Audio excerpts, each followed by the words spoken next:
শিল্পাঞ্চল আশুলিয়ায় ৪,৫০০ শ্রমিকদের জন্য করা হয়েছে দৃষ্টিনন্দন মসজিদ। মসজিদটির নাম দেওয়া হয়েছে জেবুন্নেসা মসজিদ। রয়েছে পুরুষের পাশাপাশি মহিলাদের নামাজের ব্যবস্থা। এর মধ্যে সামাজিক যোগাযোগ মাধ্যমে ব্যাপক সাড়া ফেলেছে এই মসজিদটি। এর কারুকার্য ও স্থাপনা দেখে অনেকেই কৌতূহল প্রকাশ করেছেন। আশুলিয়া থেকে শাহিন আলমের তথ্যচিত্রে বিস্তারিত ডেস্ক রিপোর্ট। রাজধানীর অদূরে শিল্পাঞ্চল আশুলিয়ার জামগড়া এলাকায় আইডিএস গ্রুপের ফ্যাশন ফোরাম নামক একটি পোশাক কারখানায় কাজ করেন প্রায় ৪,৫০০ পোশাক শ্রমিক। শ্রমিকদের জন্য কারখানার মালিক নিজস্ব অর্থায়নে তৈরি করেছেন একটি দৃষ্টিনন্দন মসজিদ। নান্দনিক ডিজাইনের মসজিদটি পাথর, সিমেন্ট, রড ও বিভিন্ন দেশি বিদেশি উপকরণ মিশ্রিত সম্পূর্ণ ঢালাইয়ে নির্মাণ করা হয়। মসজিদের আশপাশে রয়েছে নান্দনিক দেশি বিদেশির গাছপালা ও বিভিন্ন ফুলের বাগান।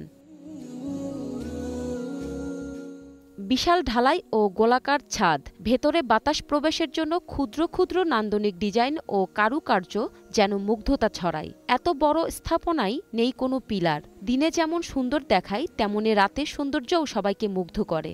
এমন মনোমুগ্ধকর মসজিদে ইবাদত করতে পেয়ে খুশি শ্রমিকরা। আমাদের এখানে আইডিএস গ্রুপের যত ওয়ার্কার আছে তারা সবাই এখানে ৫ ওয়াক্ত নামাজ পড়তে পারে, ঠিক আছে, এবং বাইরে যাওয়া লাগে না।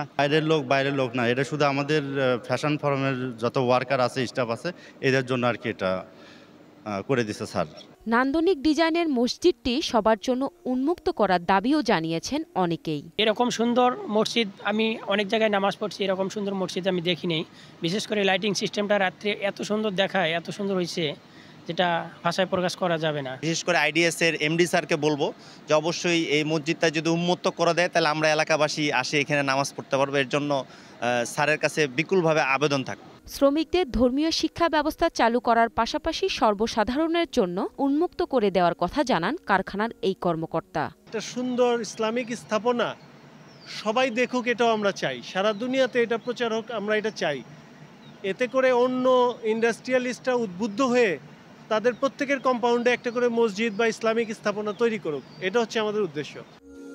Global television news desk.